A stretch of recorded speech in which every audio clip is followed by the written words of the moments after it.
Hey guys, Chris here, and I am very excited.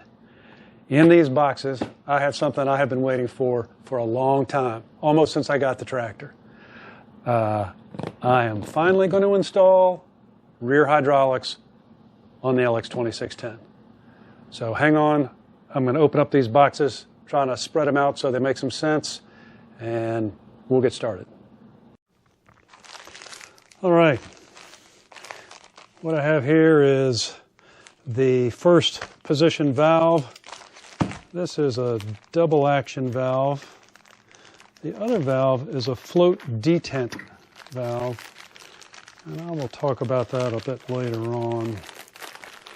Let's see, what do I have here? Let's see. Get a little bin here to keep things together, so I don't lose anything.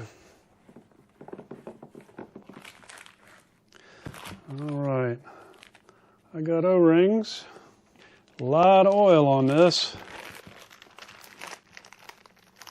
And you know what, I think all this appears to be one piece. For now, I am not going to take that out any further.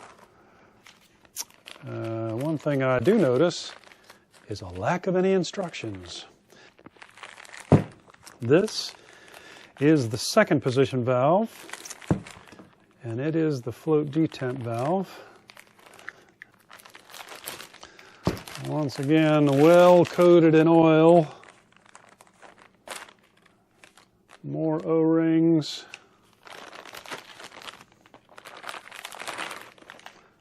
Again, no instructions. But this, I believe, is the first position lever. I will double check as I get into it. All right. First thing I have is a new cover to go on the tractor. This is where the valves will come through. This is where I will relocate my AC outlet, and instead of the little tray I have, I'll have this one, which might be good for a phone. Here are parts. Looks like I got hydraulic connectors in there. And oh, look at that. I think I got some instructions too. And then these, again, are going to connect to the hydraulics that are in the tractor already. I think they call that a manifold, but I will double check that. And this is going to be the first lever that will come up from the valve, come up through this thing one way or another. Whoop. And this is, I believe, the second position. Got additional hydraulic connectors in there, and the valve, the lever handle. All right, guys, so I've had a few minutes to kind of just look over what I have here. I've been reviewing the instructions, and clearly they're written for somebody who knows what the heck they're doing. This is the first time I've done this, and I really have no experience working on hydraulics at all. So I am committed to really reading and rereading and taking my time, because this is an expensive project to mess up. One of the things that I have learned as I have approached this is there is very little information available about adding rear hydraulics to at least the LX, the LX2610 and the LX3310. As of this video, they don't offer a top and tilt kit. Now, I spoke to my salesman at a recent dealer meeting for the stuff that's just being rolled out. There may be a Land Pride top and tilt kit on the way, but as of this moment, there's not, which seems ridiculous to me, quite frankly. This seems like the sort of thing that legions of people that have these sort of tractors would like to do, particularly if it was something that was readily available.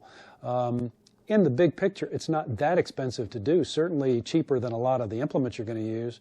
And for anything on the back, a box blade or a land plane or a tiller, a rear scraper blade, any of those things could benefit from the top and tilt. So maybe it's coming, I don't know.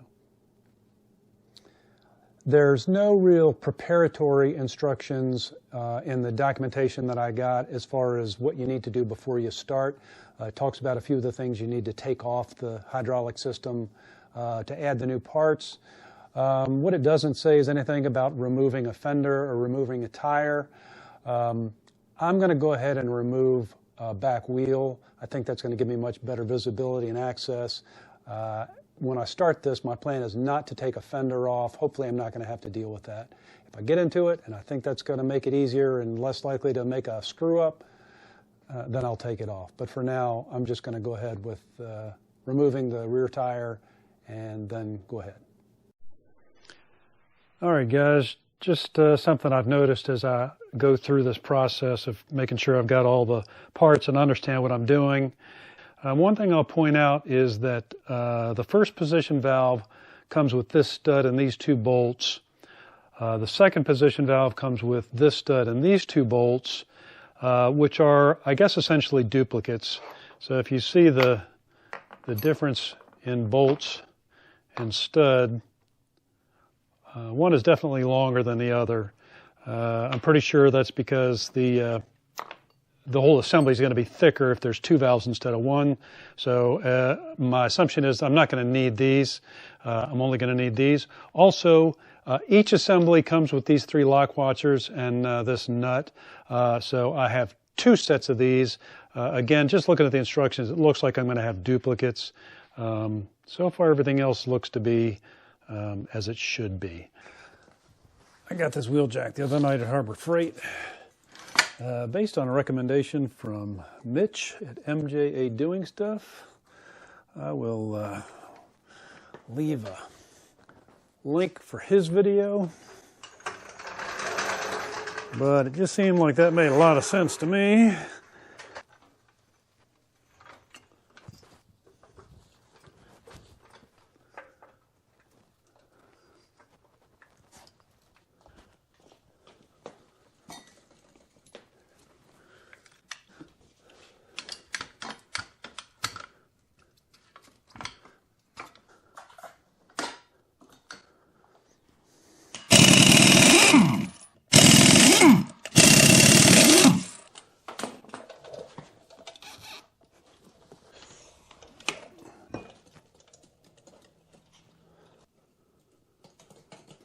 All right, guys, this and this is what I'm going to need to take off to put that manifold or connector or whatever we call it up in there.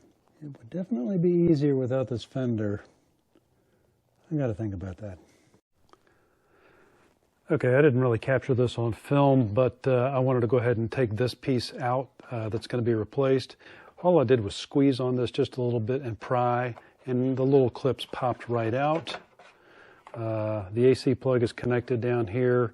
There's just a wiring harness, and it's loose now because I've already taken it off once, but it just pulls right off of that connector.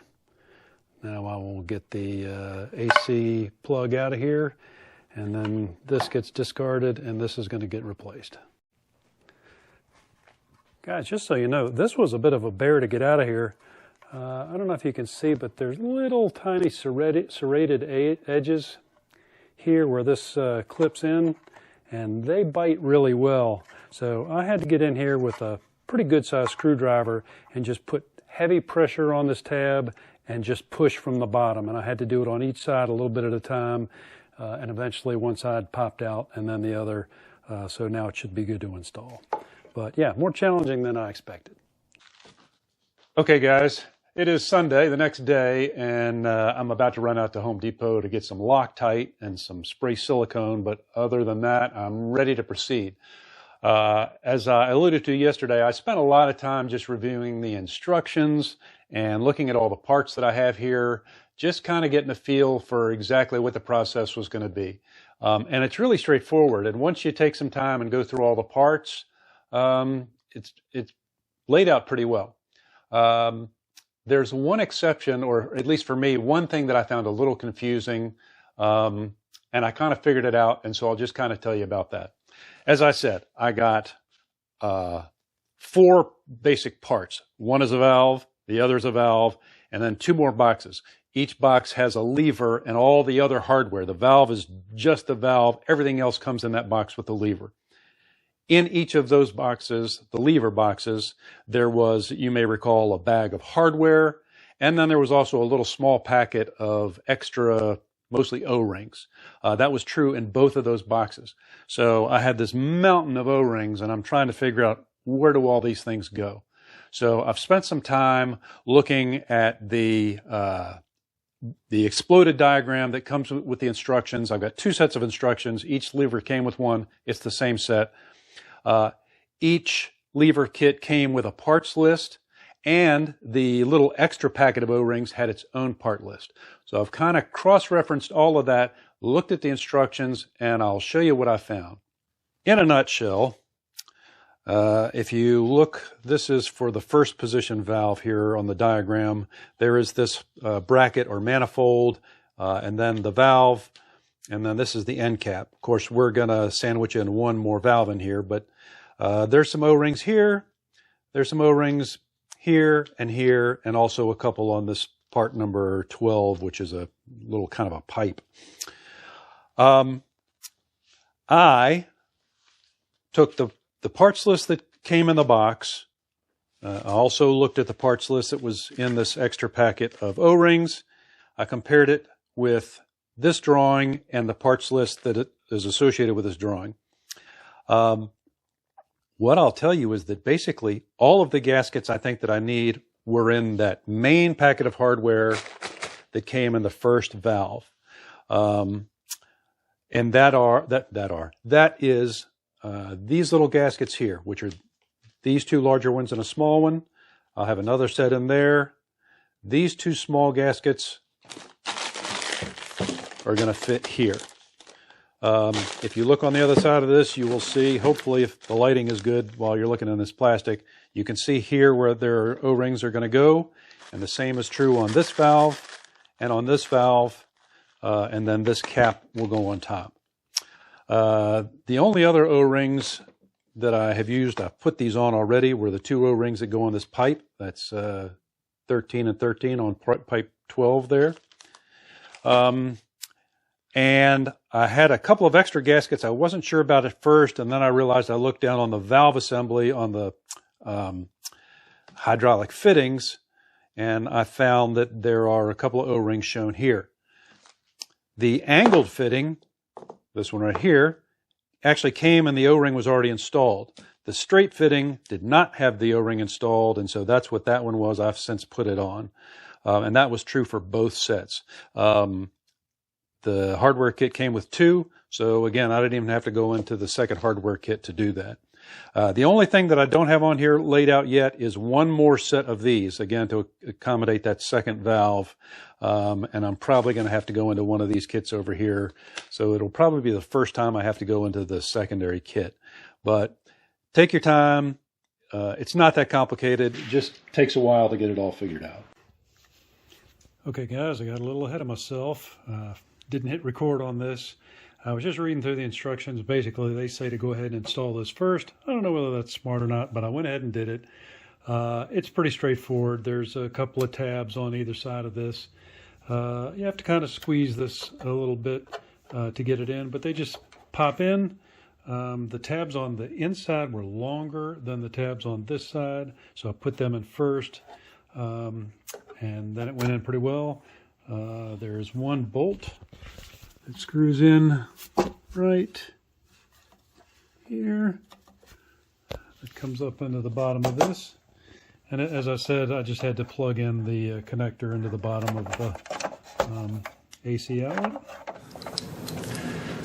All right, guys, let's start taking this thing apart. This is a 12 mil.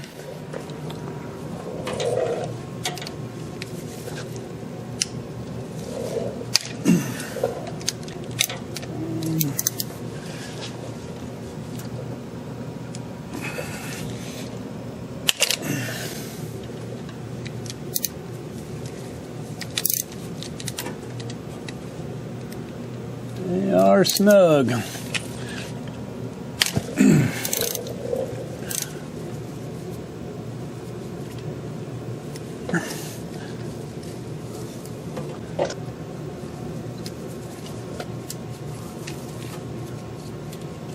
bolt with a washer on it.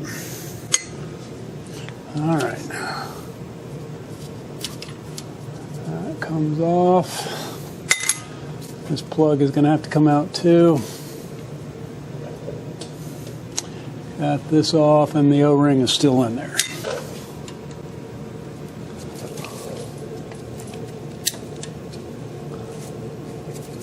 There we go.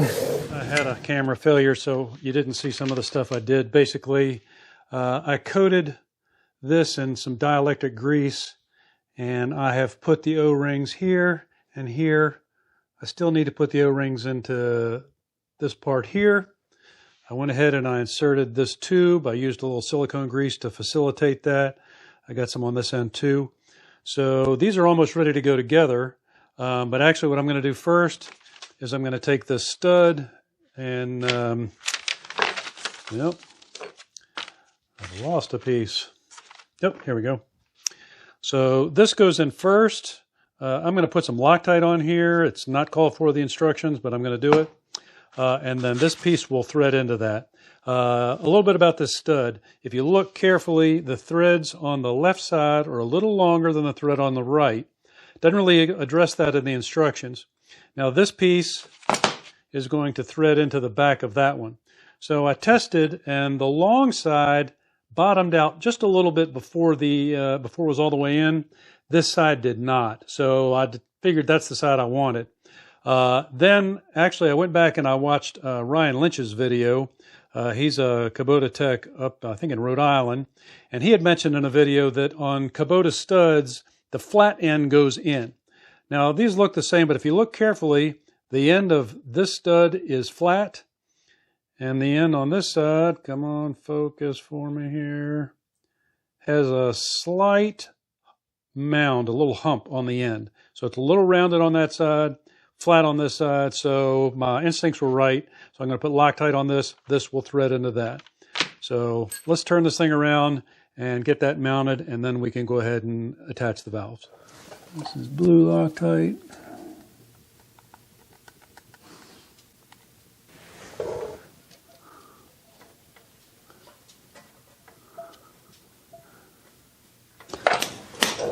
Have the right metric size, so let's see if I can get that on there. Yeah.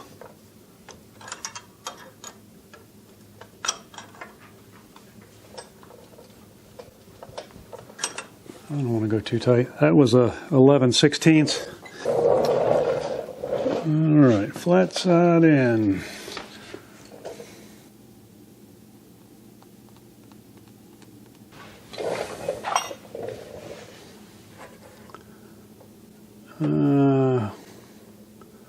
You know what? There's no way I'm going to get this on here like this with the fender there.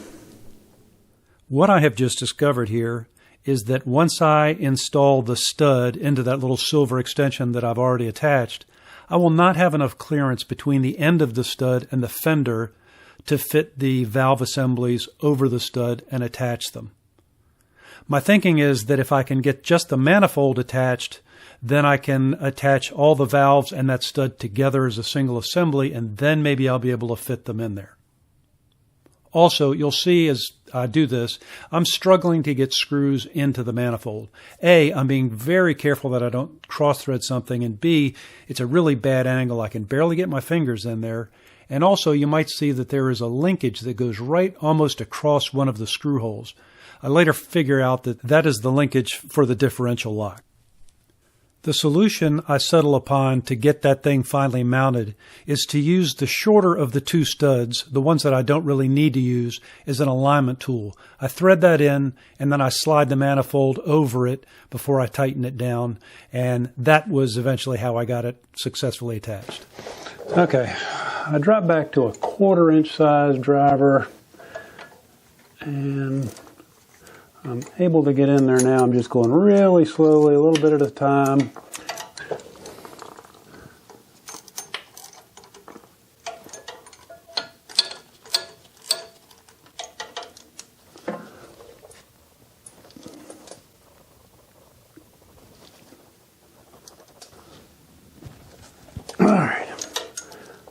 feels pretty good.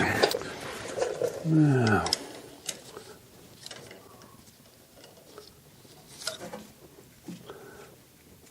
can I get the stud out is the question. Ugh.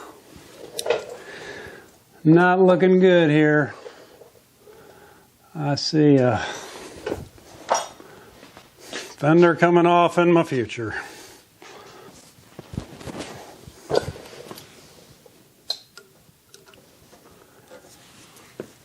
Damn.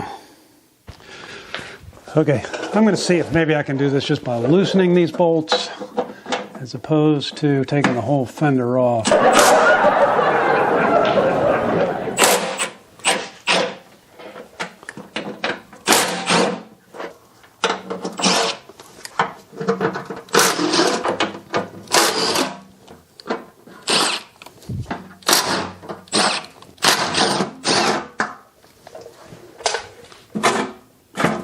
That might do it.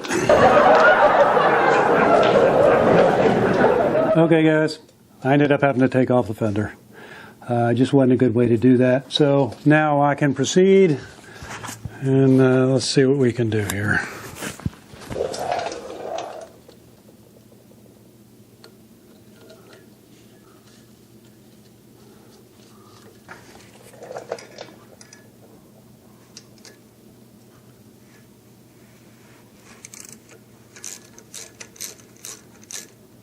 Using one nut as a lock nut.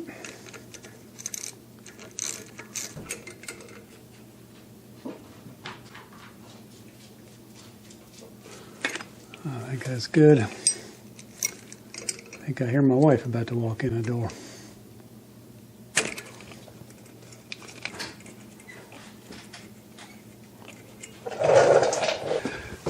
Okay, I'll put some dielectric grease on this and then add these O-rings.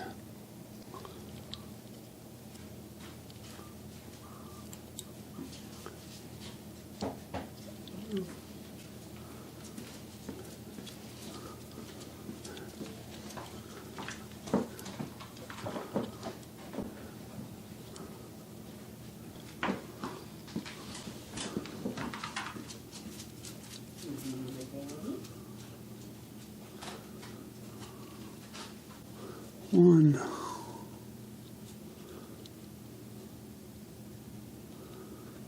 two,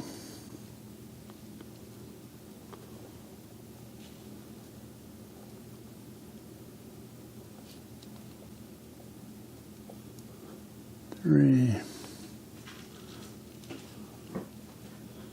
All right. O-rings are on.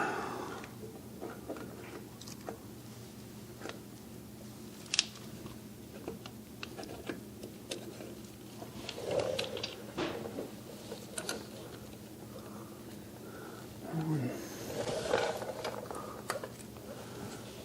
two.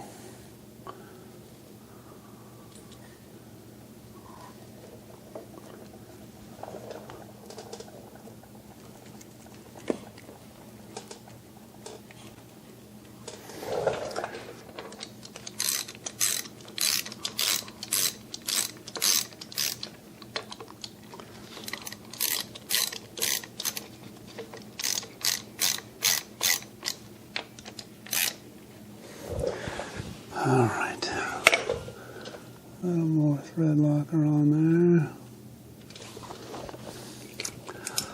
Lock washer and a nut.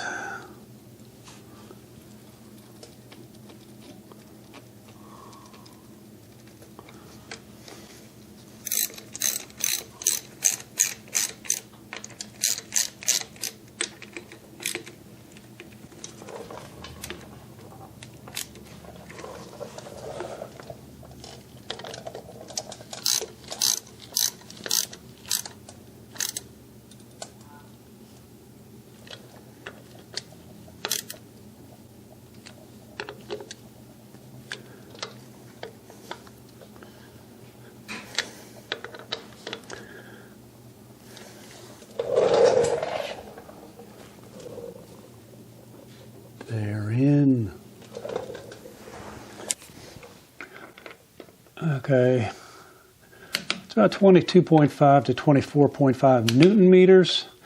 I have this at about 23.7. Good job. Facing the tractor.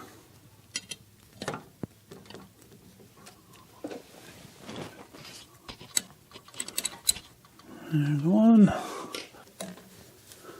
There's, oh. I did the first one backwards. Got the washer on the wrong side.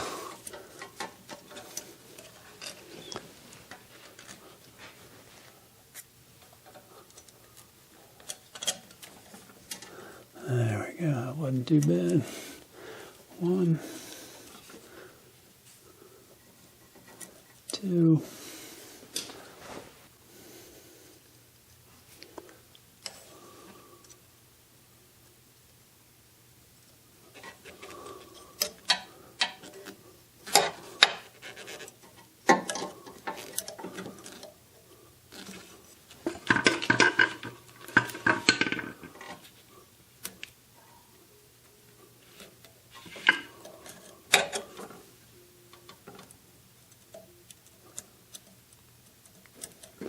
One.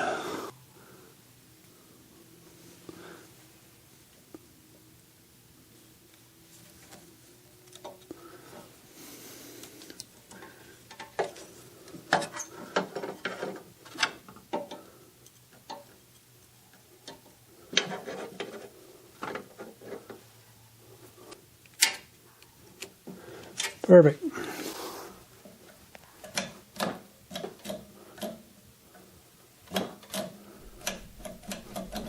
Now that I have the handle attached to the valve, it's evident right away that it's in a bind. When I operate the lever, it's sticking. Something is going on in the valve. I work on it here for a little bit, but eventually I decide to loosen some bolts on the side. If you watch carefully, when I loosen the bolt on the lower right side of the valve assembly, you can actually see the bind release and watch that lever pop up. After that, I was able to tighten the bolts back down to the proper torque, and whatever the bind was, it was alleviated and everything was fine from there. I'm going to go ahead and skip ahead at this point. I think you get the idea. The other lever went on fine. The only thing I'll add here is that because I'm anal retentive about these sorts of things and I had a can of Kubota ROPS paint laying around, I did spray paint the levers so that they would kind of match all the other stuff. They were sort of a gold anodized finish, which would have been fine, but I prefer the gray and I think it turned out good. So, done a lot of research on this. I hear people talk about using Teflon tape and not using Teflon tape. As I understand it, and the way I'm going to go after talking to a few people, including a Kubota tech, is no tape on these threads, but on these NPT threads, it is okay to put the Teflon tape on there, so that's what I'm going to do. I've got this set, and I've got this set. All right, I got one in. Kind of tried that. Let's do the next one. Pull the plug out.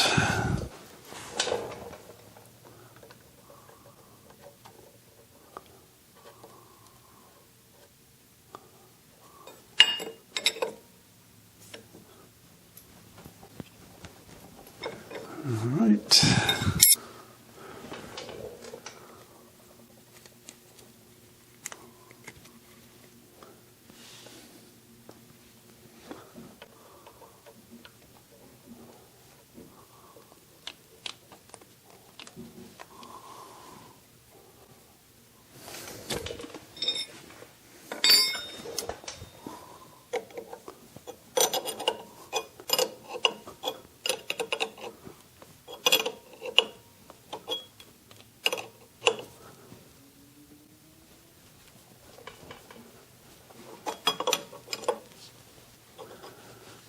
All right.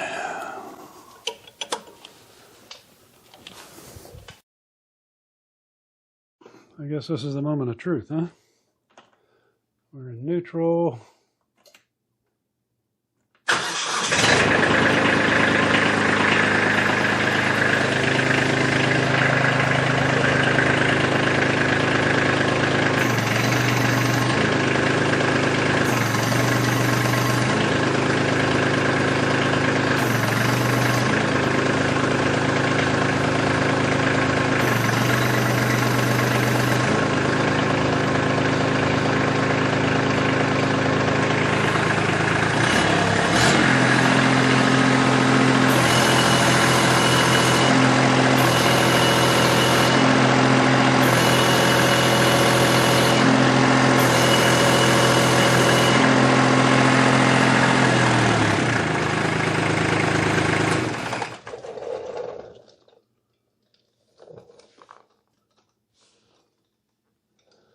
Well, that's encouraging.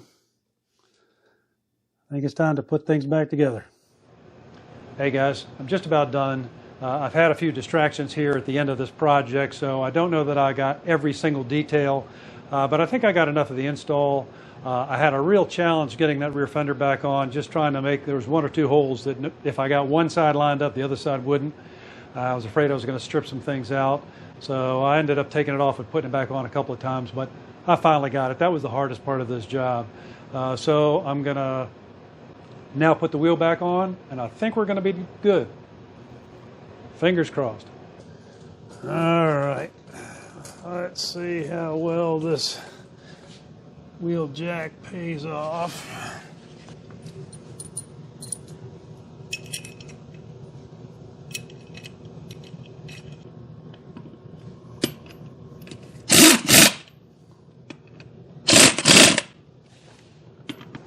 All right, let's torque these wheel bolts down. The bolts are 145 to 166 foot-pounds. I've got it set to 150 to start. Let's see here.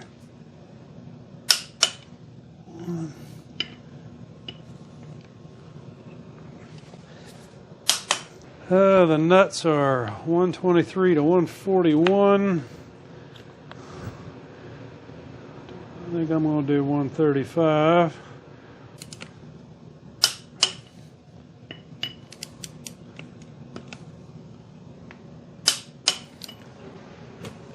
Guys, I think that's going to wrap this up.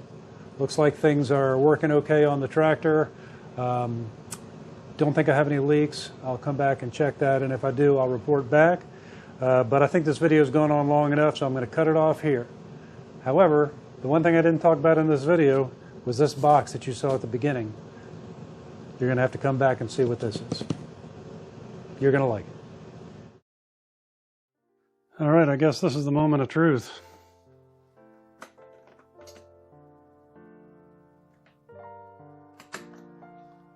Or not.